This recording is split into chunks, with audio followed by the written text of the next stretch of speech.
Hello, everybody, and welcome to another episode of Truth or Trend, where Dr. Vrzal and I sit down and we talk about some things that might be interesting to us, but hopefully to other people. We try to determine whether or not something has actual truth to it, or if it's just a bunch of marketing. And we try to help give each other a different perspective, and hopefully you a different perspective on your health, and help identify those things that truly matter when it comes to our health. And today we have, by request, a Mhm. specific topic called sulfation.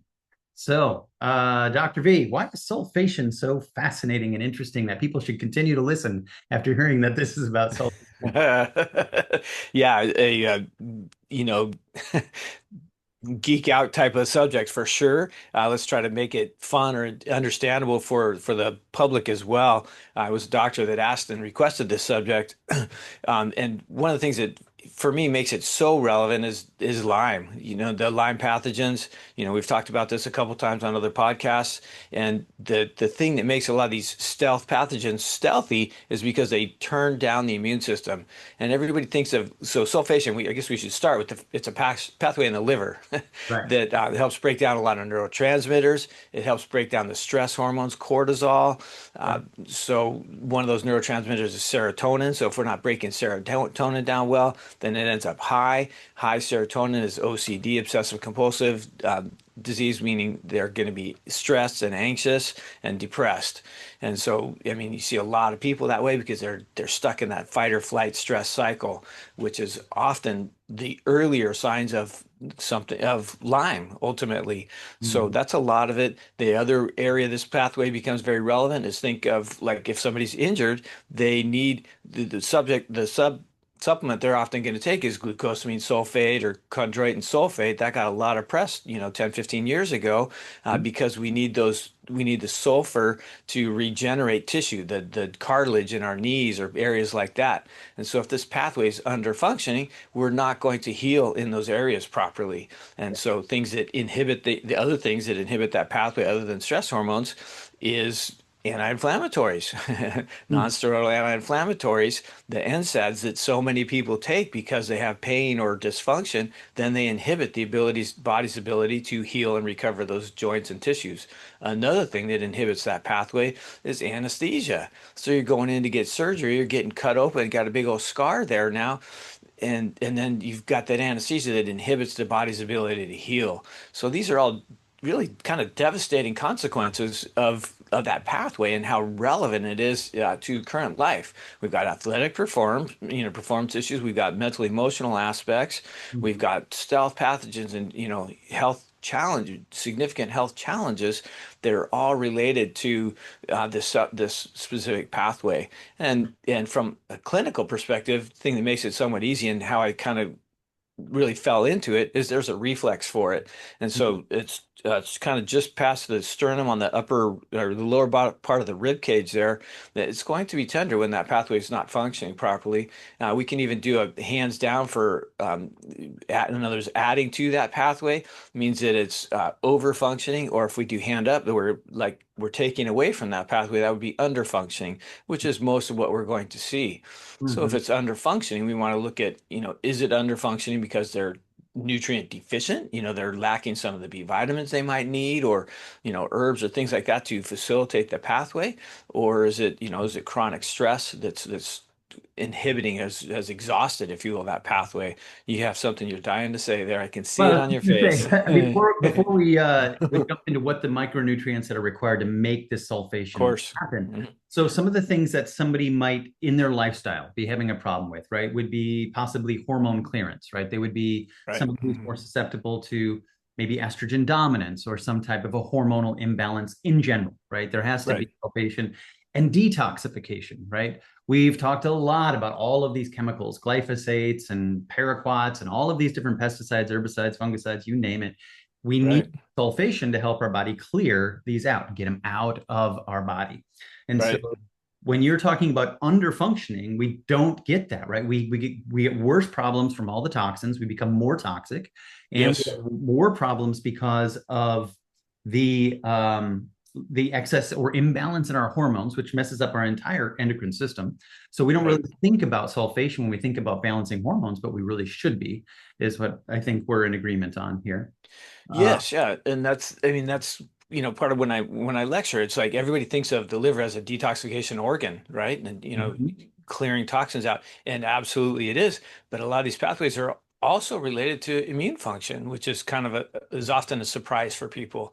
We think P450, the first phase of detoxification, gets upregulated in fighting a virus. Mm, So we've got all these cascades that go on, and just incidentally, if that pathway runs amok, that P450, that first phase, then we hydroxylate tissue, and that's radically dangerous, and sets a stage for malignant cancers ultimately. So mm, we've got all these pathways that are, yeah, and we live in a toxic world. So the liver is often stressed, leaves us more immune compromised, or have these challenges. You mentioned hormones, and yes, absolutely. Typically, when we're talking estrogen, I'd look more at like glucuronidation or methylation, just to throw out some 50-cent words for y'all. Gotta say y'all, I'm on my way to Texas. yeah. Um, Sulfation, I think of more with the immune stuff that we were talking about, and cortisol is the primary hormone that breaks down in there. Mm. And so, I mean, I'm in Southern California. We're a bunch of stress junkies around here, and you probably deal with it too, and in your area as well, because especially in the urban areas is where those of us that tend to overwork and under rest, so we're in that swimming in a sea of cortisol, which is Yeah. going to chronically stress that pathway. So, I muscle test to determine, is it the chronic stress? Do we need to kind of blunt that reaction with like an ashwagandha or something, to and get some rest to Mm. help modulate cortisol, or is it simply or are they in that overstress cycle because they're not breaking down the stress hormone when they're done with it? So Right. that's that stuck in the rabbit hole of, the stressor happens and they don't get over it. They're unforgiving, or they can't get out of that, wired and tired mentality because they're chronically there. Again, is it the sulfation pathway? Or is it chronic stress itself? And I want to also tie this into the importance of all this mental health crisis that we're talking about all the time. That Mhm. this pathway is also essential to the breakdown. You said cortisol, but also serotonin and dopamine. Exactly. And Right. some of the Right. most dangerous situations people can be in from a neurotransmitter imbalance would be too high levels of serotonin or dopamine because they're excitotoxic, right? It'll damage the brain actually and can create Mhm. some thinking that is the worst case scenario in a lot of Right. lives. Right. So Right. we Right. don't necessarily think, I mean, people think of, oh, take this herb or take these things and it'll calm you down. But we have to have these functions fully functioning to bring appropriate balance to the neurochemistry of the brain, which is why we're doing a whole episode on this sulfation as well. Totally. And yes, serotonin is that obsessing, it's like, oh, this is never going to end. This is the end of the world. Think, the high school, the teenager that loses their first love, Yeah. suicide. Oh, it's the worst thing in the world, Right. Right. and we get stuck in that vicious cycle, that almost fatal, potentially fatal rut, of the stinking thinking and obsessing over things. Yeah. So yeah, it's massive there. And serotonin also affects digestion, right? The happiness of digestion and so on. So, we get the GI, gastrointestinal symptoms that would go along with that as well. Mhm. I mean, most of the Lyme patients that I see that hadn't been diagnosed with Lyme, were biochemically imbalanced first, is what they've been told, and Yeah. I always often tell this story of the way I kind of defaulted into this whole arena was on a bike ride, and I heard the guy behind me telling somebody else about, yeah, my wife's been diagnosed chemically imbalanced, biochemically imbalanced. And I'm like, couldn't wait to pounce and say, yeah, what does that mean, Right. Right. So, I ended up having the opportunity to treat her, and we found Lyme. And at that time, this was decades ago, she ended up going across the country and staying for 2 months in this, highfalutin clinic to try to get it handled. And with minimal change, came back another couple of treatments. I put on some herbs that was just as the stealth pathogen protocols were coming out with Mm. artemisinin and myrrh and Viranon.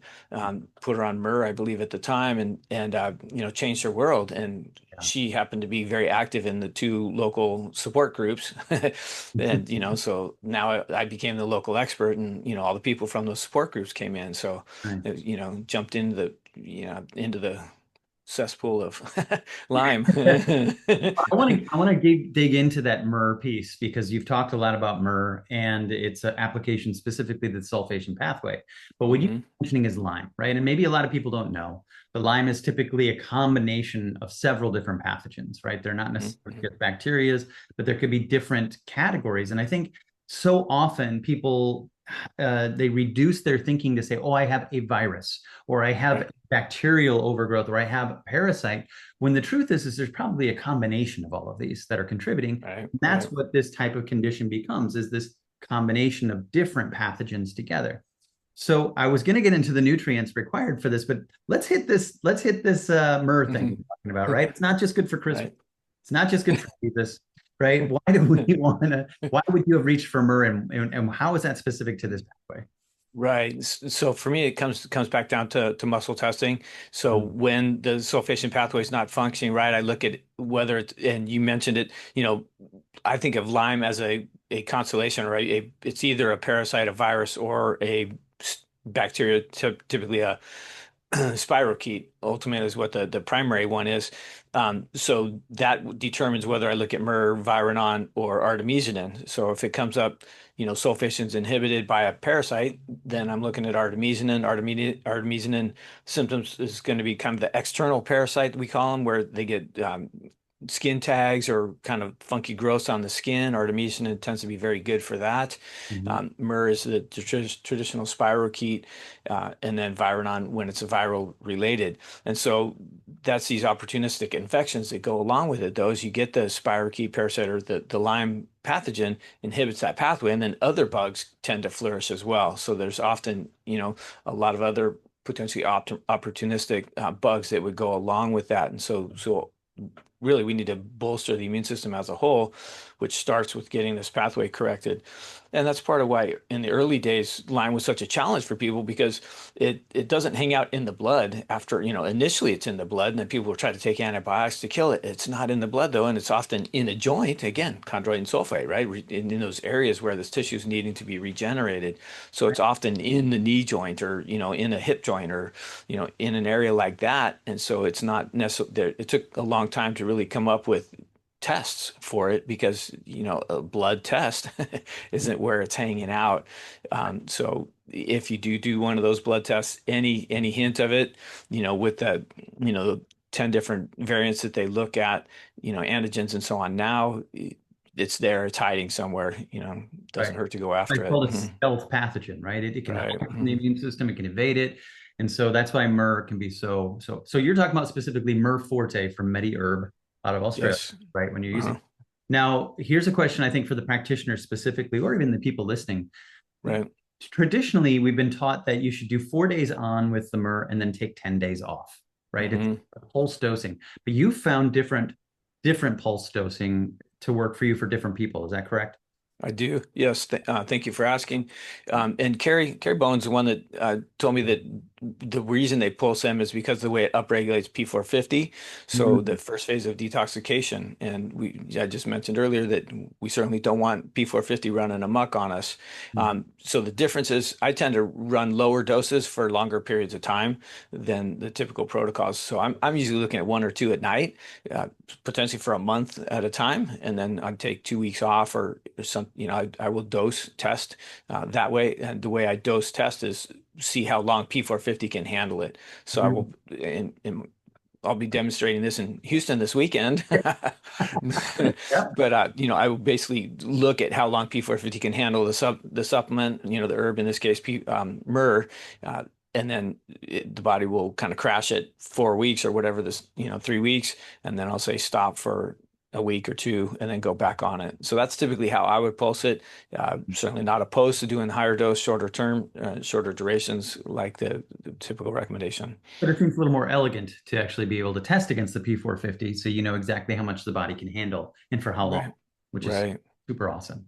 Okay, Hmm. so clearly Lyme can be a huge inhibitor of it, but let's give everybody a little bit of a checklist of the essential biochemistry to facilitate the function of the of the pathway. Because in my experience as a nutritionist, most of these things are already underrepresented in their diet. Hmm. So Hmm. let's look at that. Like for example, magnesium is needed for the sulfate activation, Hmm. right? Yeah. Estimated 50% of the population. And people say, oh, well, yeah, magnesium's so great for mental health. And maybe this is a big piece of it, right? Because it helps to bring Right. balance to the neurotransmitters. Hmm. So clearly, if I were creating a checklist, I would be adding in some type of magnesium supplement or foods that are rich in magnesium, right? The Easy Mag, I think, would be an excellent choice from Standard Process Yeah, for. I agree 100%. And magnesium, yes, drives sulfation. The other thing, incidentally, is magnesium is necessary to convert serotonin to melatonin, right? Right. So Yeah. we need to break down all that excess serotonin that's in there. So, I mean, we get, two or three, profound benefits of magnesium in this situation. It's calming, muscle relaxing, all the stuff that the chronic high serotonin is going to create. So yeah, great source of like Easy Mag, eating more kale, eating more, high magnesium foods. Most people are not eating enough green leafies that, are loaded, should be loaded with magnesium. Right. So yeah, and if you have sluggish bowels, that's another sign that magnesium is going to be helpful. On and on. As you mentioned, most of the population is somewhat magnesium deficient. So magnesium is a good one. Riboflavin also I find to help. So that's, B2, Vitamin C in Cataplex general, B2. right? I mean, you need a bunch of Bs for the sulfate, Yeah, right? right, Yeah. right, right, right. But when, B2 is a little bit more on the calming side of the, B1 is a little bit more stimulating, B2 Yeah. is a little bit more relaxing. So it tends to show a little bit more beneficial for the sulfation pathway of the B vitamins. Yeah. And yes, we need a lot of different Bs, but I don't like to throw that out because then people take B complex, and most of the Yeah. B complexes are junk and they're going to potentially be anxiety inducing if it's the wrong one. So I like to take the Bs individually in that case or consider them independently, especially for sulfation. Perfect. I love that.